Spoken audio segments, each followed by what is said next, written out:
province-wide lockdown will also delay the return of in-person classes within Ontario schools. Nicole Martin is live with details. Nicole?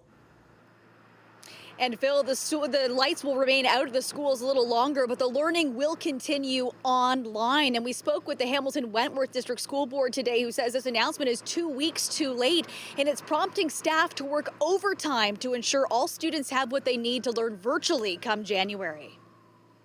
I want to be clear. Schools are not part of the problem of COVID in our communities, but out of an abundance of caution, school closures over the winter break will be extended. For elementary students, kindergarten to grade 8, children will resume in-class instruction on January 11th after a week of online learning.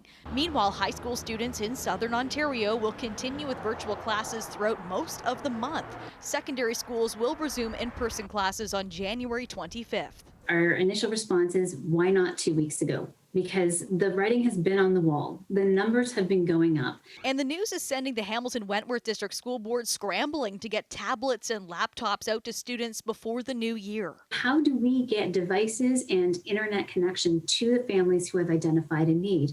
And in our system, we're talking over 6,000 devices that we are looking to deploy. Board Chair Don Danko says they could have done that over the past week, but unfortunately a number of staff will be coming in over the holiday to prepare. Now we need to figure out, how do we get these devices to our families during a break when we don't have students and families coming to our schools, and we have to bring staff in to help do that. Premier Doug Ford calling the decision difficult but absolutely critical. Asking students and staff to stay home a little longer will help ensure we do what's needed to control the spread. Post-secondary institutions will be open for virtual instruction only, with limited exceptions for in-person classes like clinical training or trades programs.